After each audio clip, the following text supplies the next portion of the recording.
Good morning, everyone. It might be afternoon by the time you're seeing this video, perhaps this evening, but it's morning here. It's a quiet time here at the store.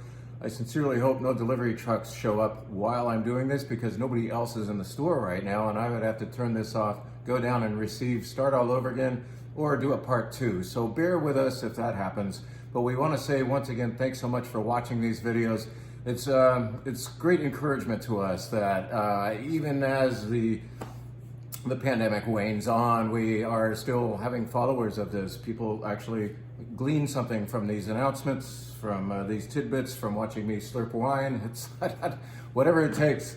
Todd Anderson recently reminded us of how much better it is to have a bottle in front of you than let me get this right.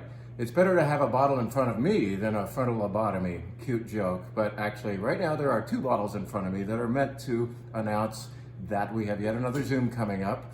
And if you look carefully at these bottles, I think you can see them in this dim light because I've got those labels right up in front of you. You're gonna see that these bottles have, at first look, at first glance, nothing to do with each other. What do we have here? We've got a white Bordeaux from France. Bordeaux is France. The French name their wines by place. White Bordeaux from Grave, France. That's the southern part where the soil is indeed rather gravelly, Grave. And what do we have here? We've got a Syrah from the Santa Lucia Highlands of Monterey County, California. What's going on here? Well, this wine is imported by a dude named Kermit Lynch, a very famous importer. We're very pleased to carry many of the Kermit Lynch wines here. Of course, it goes back to place. How good is the place for making wine? How good is the producer with translating that place into a bottled wine?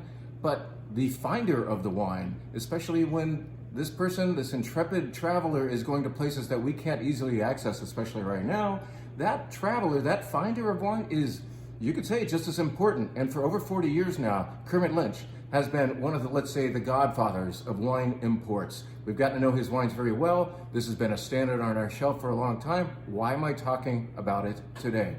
Part two of this little conversation has to do with this bottle. If you read the fine print, the big bold name on there is Neyers. There's a gentleman named Bruce Neyers who will be featured in the Zoom event that comes up, I believe, on March 10th.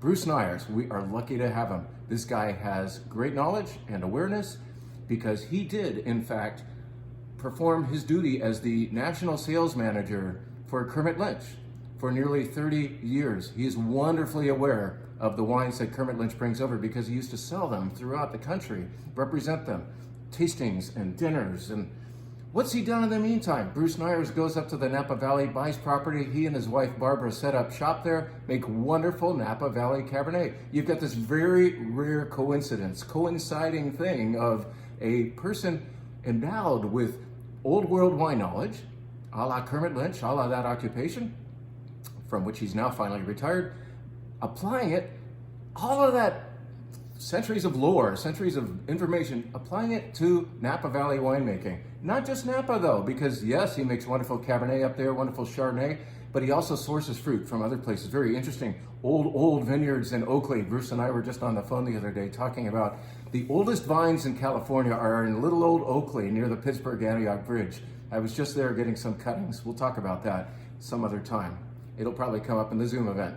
At any rate, what else did he buys some Mourvèdre from there, and it's the best Mourvèdre I've ever had from that area. He buys Syrah from the Santa Lucia Highlands, and that's down in Monterey County from the famous Gary's vineyard. What else? He has Pinot Noir from the Russian River, and so on and so forth. Well, it's kind of hard to choose, but we did boil it down, a pack of wines from Bruce Neyers, 4 bottles that say Neyers on them, just like this. This will be one of them. This is all, we bought all that remained of this wine, and this is kind of a sob story. Get out your Kleenex if you have a minute. I need a sip of wine to tell that story. Oh man, 4 bottles, Bruce Neyers wines. Okay, there will be a kind of a Rhone style blend. There will be one of the best Chardonnays you've ever had for $30 or less. There will be a Pinot Noir that is gorgeous, and Bruce likes to show it last in the sequence, which is ironic, right? But it'll make sense. And finally, this wine right here. This is part of the pack as well, because we want Bruce to look back on his occupation and all of his experiences of going to France probably 4 times a year. He feels like he's been to France 100 times based on that job. And he has been to this winery many, many times. He said, gosh, Jim, I think I've been there a good 8 or 9 dozen times to Graville Lacoste, this producer in Bordeaux. So the pack is going to include this for Bruce to introduce himself. We're going to taste 1 Kermit Lynch imported wine. We're going to taste 4 Neyers wines that are gorgeous. This is a 5-pack. I don't know, it's going to sell for under $160, I believe. I'm not exactly sure, but we're trying to keep it tight. That's why we didn't take it to 6 bottles. Let's say that extra space in the 6-pack is meant for the food pack that we're about to create for this Zoom event. So if you think 5 bottles and there's a vacancy sign over this other hole in the 6-pack carrier, it can hold the food pack, at least figuratively. So, white Bordeaux, Chardonnay, beautiful Pinot Noir, Syrah. Oh, this Syrah. Get out your tissue, get out your handkerchiefs. This is the very, very, very last vintage from anyone of Gary's Vineyard Syrah. We grabbed the last 3.5 cases that Neyers made from that area. This vineyard, Gary's Vineyard, Gary Francione and Gary Pisoni co-own it, co-operate it. It is now boiled down to just Pinot and Chardonnay. They have ripped out the Syrah. Anguish, major anguish to this Syrah lover who thinks that the Monterey County and specifically San Lucia Highlands has the capacity to make the most phenomenal, beautiful, ethereal, complex, nosy, use the Pinot Noir glass Syrah in the world. We got the last 3.5 cases of Gary's Vineyard Syrah from Neyers. There will never be another Gary's Vineyard Syrah unless they come to their senses and start all over again. At any rate, it's a 5-pack of wine. I'll have it on the website. It'll be available to pick up as of tomorrow, Friday the whatever it is, 26th.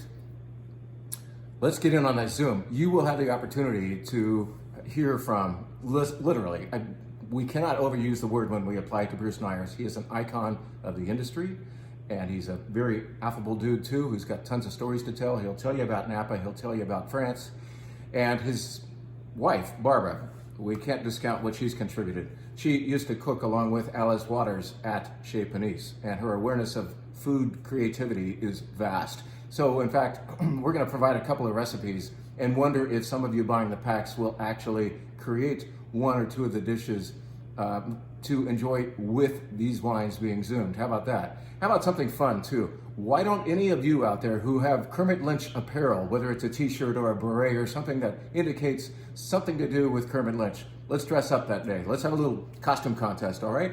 Let's make this fun. I can already tell you it's gonna be interesting. Barbara Neyers, Bruce Neyers, the wine steward, wine from France, 4 wines from California with French inspiration. This can't miss. This is March 10th. It's coming up soon. Can't say enough about it, but I better shut up because there's more to say about other things. How about this? We told you last week that Mary Denham is going to be restocking the freezer downstairs with her Bloom's End product. Things that are nearly finished, wonderful doughs and other items that you go home and finish. You go home and finish these cookies right here. Look at this. This is, I need to read it. Bloom's End, that's the name of her company, Bloom's End right there. These are the white chocolate Marcona almond cookie dough. So you've probably gotten Marcona almonds from us. Did you know that they are amazing in these particular cookies? You gotta get them. They're really, really good. Take them home. They're frozen, they're in the freezer. You will look so good by pulling these out of your oven. And look what you did. You must have lobbied on our behalf. I asked you to last week, and look what has shown up in the freezer. Scones. This time it's the sour cherry pecan scones. The ladies who were working here the other day, I think it was Mia and Sharon, couldn't stand it any longer, revved up the convection oven that we have in the kitchen and made a batch. Oh my God, wonderful scones. Best you'll ever have, I promise. What else has she done? Some things are actually somewhat shelf stable, even though they're fresh.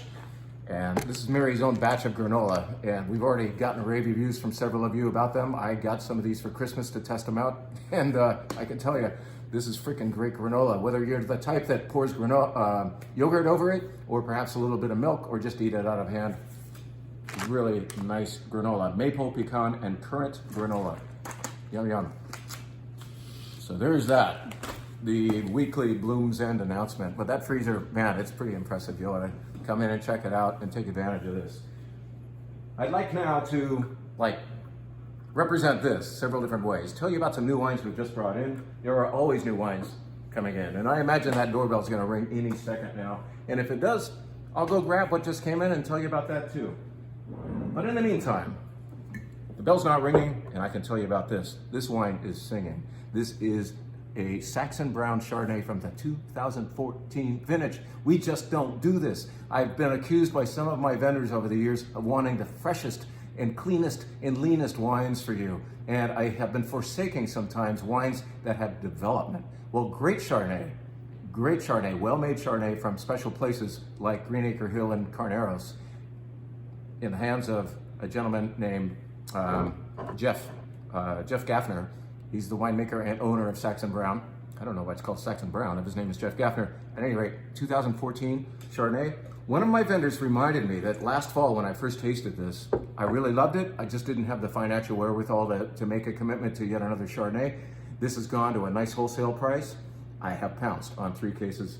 I am so glad. I went straight downstairs today and decided this is the wine I'm gonna have right in front of you. Just to prove it's good. I mean, you believe me, right?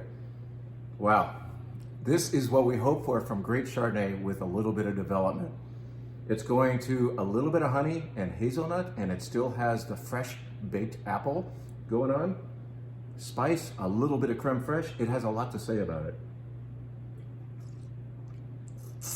Kind of a baked bread quality too. That bread crust thing, that brioche thing we often refer to is in this wine as well. This is special Chardonnay. We used to sell this same wine from one vintage back, I think for $45. I believe we have this at $29.99. This is remarkable demonstration of nicely developed and still youthful, energetic Chardonnay. If you haven't ever experienced that, you owe it to yourself to make that $30 investment, $26.99 for you wine club members, and check out Saxon Brown Chardonnay. This is the dude who made the 1996, I believe it was, Cinq Cépages. He helped make that wine. That was #1 on the top 100 list. So who's this Jeff Gaffner dude? Well, there's a little piece of his resume for you. He also makes other wonderful wines for other people, Black Kite, Pinot Noir, and so on. If you've heard of that, get in on this Chardonnay. Linda, I think you're gonna like this Chardonnay. You, I'm talking to you. Well, I got my corkscrew halfway into this bottle. Let's check this out. I think we might have told you about it once before, or perhaps written about it in one of our constant contact emails. This is a Pinot. This is Oregon Pinot from Evesham Wood. And this is kind of a mistake. Not a mistake, it's a misfortune, you could say, because this wine was bottled expressly for one particular restaurant up in the Willamette Valley, right there in Ground Zero in Oregon. And well, what happened to restaurants last year? They couldn't necessarily maintain their commitments to wines that were being made for them if they had a house wine like that. Well, who's buying it? So they have diverted and given us the opportunity to bring in some of this. We brought in 3 cases about a month ago and it blew out. And this is to say that this is probably the last 3 cases we're gonna get. Yes, another wave of these wines have arrived. Evesham Wood. It's called Select Cuvée simply because that was a bottling for the restaurant.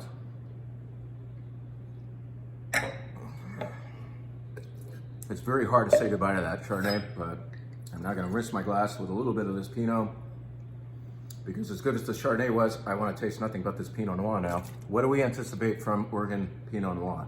Perhaps something a little more exotic, perhaps a little more Burgundy-like than California Pinot Noir, and it's hard to generalize because we make so many Pinots up and down our California coast, but when we go up to the Willamette Valley, what I often anticipate is a little more perhaps ash and fallen leaves, perhaps even forest floor qualities, like the leaves are moldering. That's a good word. That's an English major word. We hope for fruit too, because we don't want a fruitless wine, do we? But we want complexity from Oregon Pinot Noir. So let's see if that's happening here. These wines don't have to be big. They're not necessarily jammy cocktail style wines. They're often much more complex, leaner frame. Yep, there it is. Cranberries and strawberries, along with a certain earthy, yeah, I'll say that's ash, and I have to pronounce that carefully. We wouldn't want to smell the other thing in this wine. It's got spice, it's nice, and that rhymes.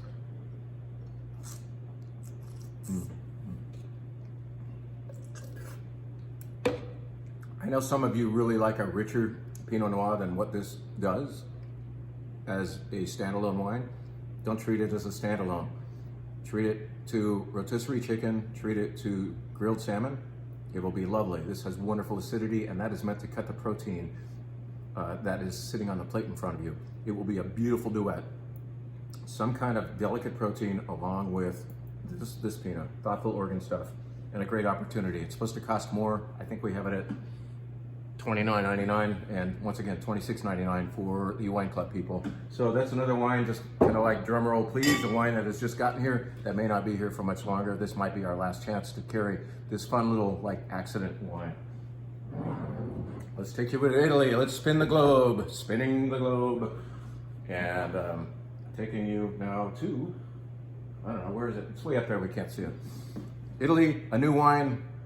Not a new wine category for you. You've heard of Rosso di Montalcino before. Most of you know it is Brunello di Montalcino's baby brother wine. Has to be made with 100% Sangiovese. This is a small producer making things kind of like the traditional way, not using brand new French oak small barrels, but the big Botti, or they have other names for them down there. But this is put into neutral oak. You want to taste the place. You want to taste that Sangiovese. Who wants to taste oak along with that? Oak would kill this wine because it's a middleweight red, but it is so full of Tuscany. When you smell it, you're not going to smell just pure Sangiovese fruit, but besides the blood of Jove, as Sangiovese implies, you're going to smell, well, we're back to that forest floor thing, or the cool name they have for it there called sottobosco. So that's kind of the scrub. And you can, it's like airborne herbs or brushy quality along with the cherry fruit. This is delicious. It's a wine that creeps up on you. You know, I've said it before, but some wines, you only realize by halfway through the glass, your first glass, that you're having really remarkable wine, especially if you're eating this Rosso di Montalcino, traditionally done. Lombardy, not the forbidden dance, not the lambada. This is Lombardy. Rosso di Montalcino, come in and get some. I think we have a theme today of $30 bottles. This is $29.99, $26.99 for you wine club members. Well worth it for a wonderful traditional style baby Brunello. And in fact, I'm using this wine today. I'm gonna go home and sign on to somebody's, take up somebody on their Zoom invitation. And these open-minded people, thank you Pleasanton for being open-minded, want to taste a different red wine from 4 different countries. I'm not sure if I said that right, but we are going to Italy to taste this. We're going to Spain for a great Rioja, up to France for Chateauneuf du Pape, of course. The wine steward has to show that. And finally to Washington State for a fantastic Cabernet. 8 couples are going to do this together. They're going to cook for it. We're going to get together at 5 p.m. They said, Jim, would you host it? I said, yeah, you've made it worth our while. You're asking for really good wine. Let's do this. So that's a Zoom event wine I'm going to be tasting later today. I cannot wait. I'll definitely be eating with it. Okay, here's another wine that we're just bringing aboard, a label which may be slightly familiar to you because it looks a hell of a lot like a Chateauneuf du Pape that we often carry, called Pago or Pagao, however you want to say it. Even the winery argues about how to pronounce their own name. But Pago Chateauneuf du Pape is a wonderful wine. Rustic, it's known for being one of the great ones, but having a tilt toward, let's say, the old world, even within Chateauneuf du Pape, of rusticity. Wonderful rusticity for those who really like it. Well, we don't buy and drink Chateauneuf du Pape every day, do we? So thank goodness Laurence Ferraud, never did name her daughter Laurence, but somebody did. At any rate, Laurence, lovely woman, and quite a character, I must say. She has made this for our everyday uses for $25, I think it is, $22.49 for the wine club members. This is Plan Pago. Multi-vintage, I believe it comes from the, they got a cool little sundial thing up here that indicates that it's from, the 15, 16, and 17 vintages. So it's a non-vintage wine, and it's made of 1/3 Grenache, 1/3 Syrah. What's the rest of it? Well, one reason why this can't be called Côte du Rhône is it's got a couple illegal varieties in it. It's got Merlot and a little dab of Cabernet in it too. Well, you wouldn't know it. This wine, as I'm going to find out once again, is, actually, I think I'll use my Bordeaux glass this time. It's always a debate, like, what do you do the Rhone wines in? But normally this, unless it's Northern Rhone. Yep, there it is. This is big. It's got power. It's rich, it's ripe, and it's rustic. Already by the nose. Fruit, kind of grumpy fruit. Good structure. The herbs de Provence that we anticipate from a good Rhone wine are in there too. We call that garrigue when we want to sound fancy and self-important, but This is a cool wine. We get to taste pago now at a lower rate. Plan Pago is here. Get in on it. I'm not answering the phone. I have 3 more wines to tell you about real quick. This is just to announce that yes, the 2020 rosés are finally rolling in. This is one of the first ones we've gotten. This is called Flowerhead. We carried it last year. And last year, I think it had a Malbec orientation as far as first ingredient. This year, this Washington State rosé is based on Sangiovese, but it's also helped out by several other things, including, I think, a little Petit Verdot and Malbec and so on. All those sound kind of heavy. Well, the Sangiovese does. We expect tangy, chirpy cherry fruit from that. We get it here. It's dry, it's tangy, it's refreshing, it is brand new. The Flowerhead Rosé from Washington State. One of the first ones on a rosé set for 2020 vintage that is destined to be as grandiose as last year's. You guys really got back into rosé last year. Let's do it again, shall we? Flowerhead. I should have brought in more than one case, and I will be bringing in more, but we want to test it out on you, and we want to also save room for all the other ones coming in. Another wine, beautiful label, a label that is not foreign to many of you because we've carried this for many years, and yet I have not tasted Mestiz in a while. This uses the Mestiz grape along with a little bit of Viognier and Malvasia, I believe. So those two are kind of in the background, but Mestiz, this unheard of grape growing in, well, near Valencia, Spain, is what is taken seriously by this winery, where that grape in the past might have been like disregarded as like a workhorse junk grape, just a reliable crop, but not giving much character. This has character. Mestiz is a delicious white wine, bright, no oak, and it is back. We're so happy to have this wine that is familiar to many of you back in the store. Fresh vintage, Mestiz, come and get it, and I'll get it on the website too, so if you want to order it that way, you may. Spanish white wine, Mestiz. Let's stay in Spain for the last wine. And cover your eyes if you're offended. It's a very unusual label, but this particular winemaker makes wines not in the thousands of cases, but the hundreds of cases, the low hundreds.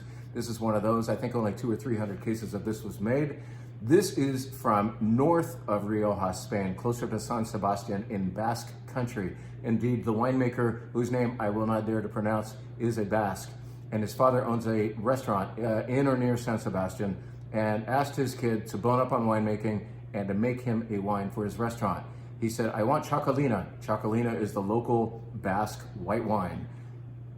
But, he said, caveat, I want a Chocolina like none other. Well, Chocolinas are normally $21, $22 wines, sometimes 18 or 19, and they're often a little, well, they're usually, not always, but a little bit fizzy, maybe like grown-up Vinho Verde, if you know what I mean, the white wine from Portugal. This does not do that. This is more ethereal. This has a, this was barrel fermented. It's not oaky, but it's more relaxed. It has no bubbles. This is also not $21. This is a cult wine of which we were able to buy 2 cases. This, as a matter of fact, is showing up in a Zoom event that we're doing for somebody else who wants 4 Spanish wines. I happen to know these people well enough to give them this rather than Albarino or Verdejo. Those 2 wines, Albarino and Verdejo, are kind of like, if I was giving a Spanish 101, I would choose one of those. Instead, these wine geeks are getting this. They don't even know it yet, but maybe they just saw this video and are realizing it. This is special stuff, cult style winemaking. I think Rodney Dangerfield of the Wine Appreciating Guild, or yeah, we're not supposed to use his name anymore unless we buy the subscription at any rate. You know who I mean, perhaps. 94 points awarded to this very, very special wine, if that matters. I tasted it, loved it, and said, I've never had a Chocolina like this. I know there's enough geeks like you out there who are willing to pop just a little bit over $30 to buy something you just won't see everywhere. And maybe you don't want to see this label anywhere, but you gotta admit, it's pretty inventive. Thanks so much for watching all this. I'm taking us all the way back to that original subject real quick and reminding you that the Zoom event with Bruce Neyers will be perhaps the most special, uniquely great Zoom event we ever do. Think about it. We're gonna hear about Kermit Lynch wines. We're gonna hear about the wines that were inspired by those that Bruce renders here in California. And he's a really, really cool dude. I think people really wanna sign up for this event. So, especially for that tearjerker of a Syrah going away. Oh well. Let's celebrate that. Thanks so much for watching and have a great weekend. We hope to see you soon. Don't forget Bloom's End, it's in the freezer.